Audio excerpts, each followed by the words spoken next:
श्री स्वामी समर्थ. माझ्या व्हिडिओमध्ये सर्वांचं स्वागत आहे. 3 ऑक्टोबर 2024 वार गुरुवार या दिवशी शारदीय नवरात्र उत्सव सुरू होत आहे. शारदीय नवरात्र हे यावेळी 9 माळी आलेलं आहे आणि सांगताही 12 तारखेला आलेले आहे. 3 ऑक्टोबर ते 11 ऑक्टोबर या दिवसात आपल्याला आई भगवतीची सेवा करायची आहे. 12 तारखेला दसरा साजरा करायचा आहे आणि या सणाची आपल्याला सांगता करायची आहे. घटस्थापना या विषयाची माहिती आपण आज या व्हिडिओमधून पाहणार आहोत की घटस्थापना घरच्या घरी कशी करायची.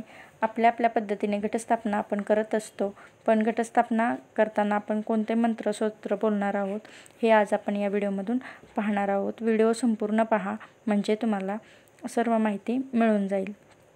बघा, तुमच्याकडे देवीचा टाक मूर्ती नसेल तर सर्वप्रथम ज्यांच्याकडे नसेल त्यांनी देवी स्वरूप सुपारी ठेवू शकता, किंवा तुमच्याकडे टाक असेल किंवा मूर्ती असेल तर तीही तुम्ही ठेवू शकता. सर्वात अगोदर तुम्हाला ज्या ठिकाणी घटस्थापना करायची आहे ती जागा स्वच्छ करून घ्यायची आहे. तुम्ही जर देवासमोर घटस्थापना करणार आहात तर तीही जागा आपल्याला स्वच्छ करायची आहे. घटस्थापना करत असताना आपण लक्षात ठेवायचं, आपण पूर्व पश्चिम अशी करायची आहे. तुमची जी कुलदेवी असेल तिचा फोटो तुम्हाला समोर ठेवायचा आहे. तुमच्याकडे फोटो असेल तर तुम्ही तो चौरंगावरती घटस्थापनेच्या अगोदर ठेवू शकता, नसेल तर काही हरकत नाही. खाली आपल्याला चौरंग किंवा पाट मांडायचा आहे, त्याच्यावर आपल्याला घटाची स्थापना करायची आहे. बघा, आता प्रत्येक भागात वेगवेगळे घटस्थापना असते.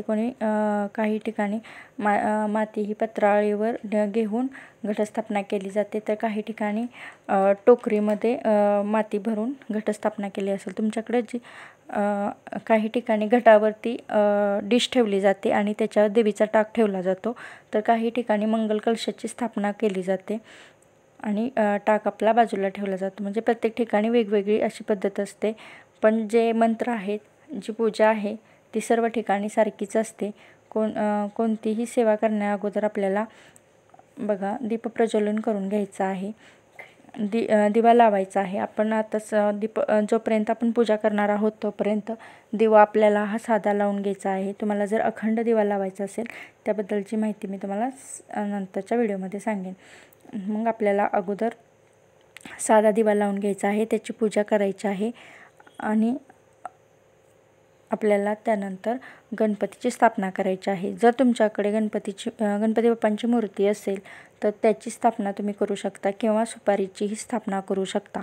सर्वप्रथम आपल्याला पूजा करण्या अगोदर कपाळाला हळदी कुंकू लावून घ्यायचं आहे आणि त्यानंतर हात जोडून आपल्याला म्हणायचं आहे, ओम सर्व मंगल मांगल्ये शिवे सर्वार्थ साधिके शरण्ये त्र्यंबके गौरी नारायणी नमस्तुते असं म्हणून आपल्या हळदी कुंकू लावून घ्यायचं आहे कपाळाला. त्यानंतर आपल्या तळहातावर पाणी घ्यायचं आहे, डाव्या हाताने उजव्या हातावरती पाणी घ्यायचं आहे आपल्याला आणि प्रत्येक एक मंत्र झाल्यानंतर आपल्याला ते पाणी आपण स्वतः ग्रहण करायचं आहे, प्यायचं आहे. मग तो कोणता मंत्र पहिला म्हणायचा आहे, ओम ऐं आत्मतत्व शोधयामी नमः स्वाहा म्हणून आपल्याला पाणी ग्रहण करायचं आहे. त्यानंतर पुन्हा आपल्याला तळहातावरती पाणी घ्यायचं आहे.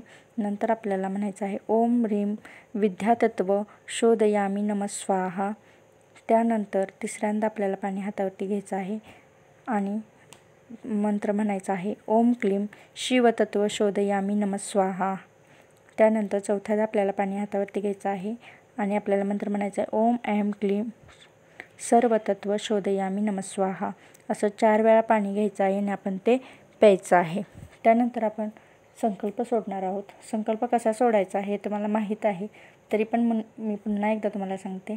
आपल्या तळहातामध्ये पाणी घ्यायचं आहे, त्याचं फूल घ्यायचं आहे आणि त्याच्यावरती हळदी कुंकू व्हायचं आहे आणि आपल्याला म्हणायचं आहे, मी म्हणजे तुमचं नाव घ्यायचं आहे, काश्यप गोत्राचे माझ्या कुटुंबात क्षेम, धैर्य, आरोग्य, विद्या, तर्क प्राप्तीसाठी, अशुभ शक्तींचे भय उपद्रव करण्यासाठी किंवा निवारण्यासाठी, ग्रहपीडा निवारण्यासाठी, वर्धनासाठी, आर्थिक सबलीकरणासाठी, अभिद्य प्रतिवर्षी मी घटस्थापना, अखंड दिवा, दुर्गा सप्तशतीचे तुम्ही किती पाठ करणार आहात त्याचा उल्लेख आपण करायचा आहे आणि नंतर पाणी खाली सोडून द्यायचं आहे.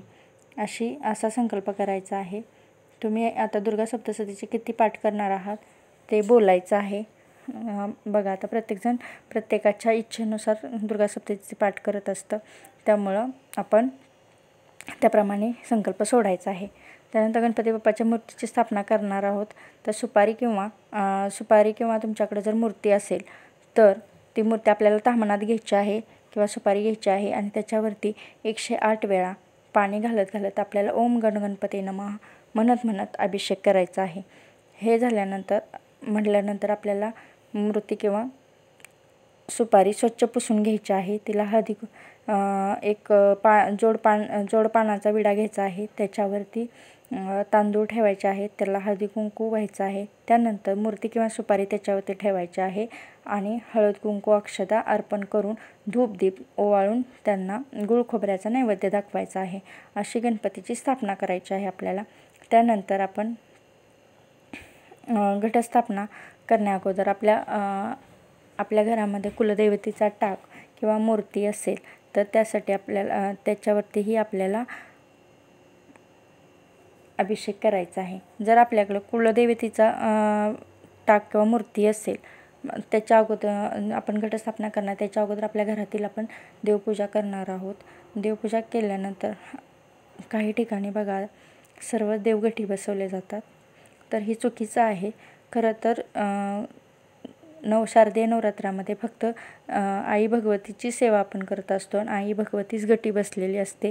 त्यामुळे बाकी आपल्या घरामध्ये जर मल्हारी मार्तंडाचा टाक असेल किंवा इतर देवतांचा टाक असेल तर त्यांना घटी बसवलं जात नाही. खरं तर फक्त देवीचा टाक घटी बसवला जातं, पण आपल्याकडं 9 दिवस पूजा केली जात नाही.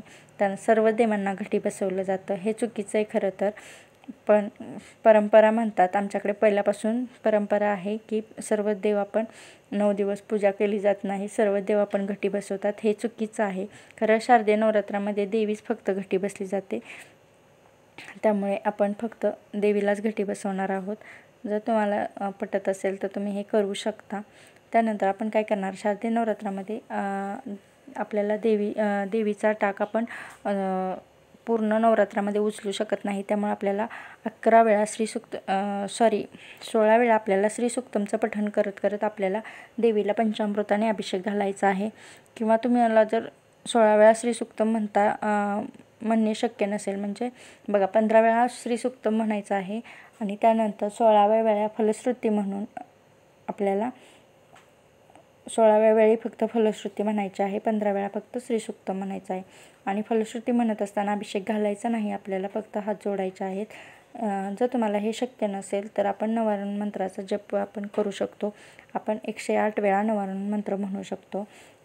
बघा आता आपण जोपर्यंत देवी घटी बसली तोपर्यंत आपल्याला पूजा करता येत नाही, त्यामुळं आपण एवढं करू शकतो की बाबा 9 दिवसाची सेवा आपण एका दिवशी करू शकतो. म्हणून देवीला पंचामृताने वगैरे अभिषेक घालायचा आहे आपल्याला. ते झाल्यानंतर देवीचे जोडपान घेऊन त्याच्यावरती अक्षता ठेवून आपल्याला देवीचा टाक त्याच्यावरती ठेवायचा आहे. काही ठिकाणी झोपवला जातो, काही ठिकाणी बसवला जातो. जशी तुमच्याकडे पद्धत असेल त्याचप्रमाणे तुम्ही करू शकता. त्यानंतर काही ठिकाणी मंगल कलशाची बघा स्थापना केली जाते. मग मंगल कलशाची स्थापना तुम्ही देवघरात करून ठेवली तरी चालेल, किंवा आपल्या उजव्या बाजूला मंगल कलश स्थापन करून ठेवावा आणि घट हा आपल्या डाव्या बाजूला ठेवावा. जर घटाशेजारी तुमच्या जागा असेल तर उजव्या बाजूला मंगल कलश ठेवायचा आहे आणि घट हा डाव्या बाजूला ठेवायचा आहे. बघा आता घट बसवताना तुम्ही जर तुमच्या पद्धतीनुसार तुम्ही घट जर तुमच्या पद्धतीला जर तुम्ही पत्रावळीवर बसवत असाल तर तुम्ही पत्रावळीवर बसू शकता, किंवा तुम्ही टोकरीत बसवू शकत असाल तर टोकरीत बसवू शकता. त्याप्रमाणे आता बघा माती घेताना आपण माती शक्यतो चाळून घेतली जाते, तर माती चाळून न घेतली तर तिचा पूर्ण चिखल होतो, त्यामुळे आपलं धन हे व्यवस्थित उगवत नाही, त्याला बुरशी लागते. म्हणून माती ही नेहमी शेतातली असावी. घटस्थापना करताना माती थोडीशी ओली असावी, पूर्ण कोरडी नसावी.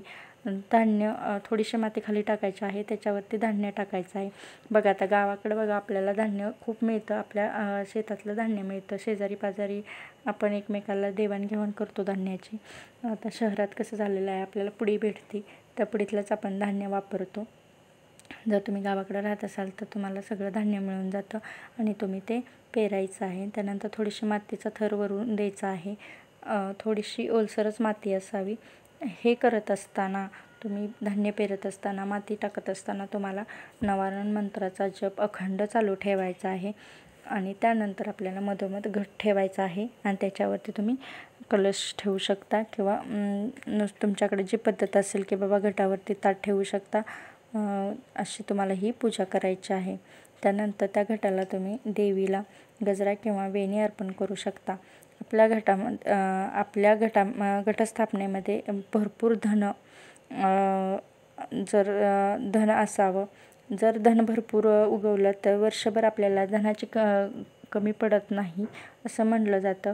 पण विज्ञानानुसार आपली माती किती चांगल्या प्रतीची आहे पाहण्यासाठी, जमिनी आपण किती कसदार आहे हे पाहण्यासाठी घटस्थापना केली जाते की आपल्या माती किती चांगल्या प्रतीची आहे हे पाहण्यासाठी.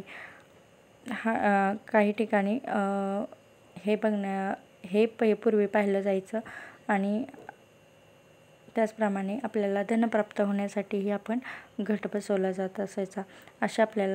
त्यानंतर अशा प्रकारे आपल्याला घटस्थापना करून घ्यायची आहे.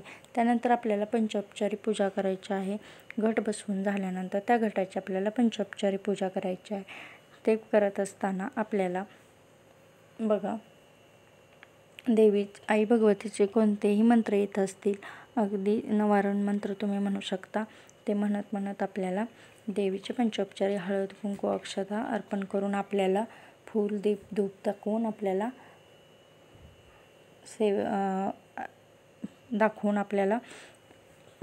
अशी पंचोपचारी पूजा करायची आहे.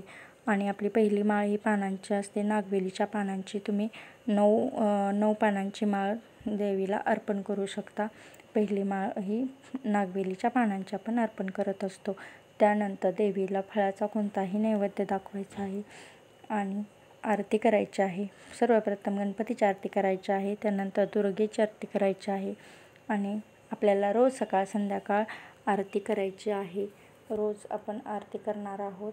आणि त्यानंतर तुम्हाला जर तुमच्या कुलदेवतेची कोणतीही आरती माहीत असेल तर तीही तुम्ही करू शकता. अशा प्रकारे आपण घट बसवू शकतो. त्यानंतर आपण सेवा काय करू शकतो किंवा दुर्गा सप्तशतीचे पाठ कसे करू शकतो, आपल्याला ज्या सेवा करायच्या आहेत त्या कशा करणार आहोत. आपल्याला जर आपला मासिक धर्म पाहूनच सेवा दुर्गा सप्तशतीचे आपण किती पाठ करणार आहोत ते आपण संकल्प करायच्या अगोदर ठरवून व्यवस्थित आपण ते संकल्प सोडायचा आहे. अशा प्रकारे आपण घरच्या घरी घटस्थापना अशा पद्धतीने करू शकता. व्हिडिओ आवडला असेल तर लाईक करा, सबस्क्राईब करा. अशाच नवीन व्हिडिओमध्ये पुन्हा भेटूया. श्री स्वामी समर्थ.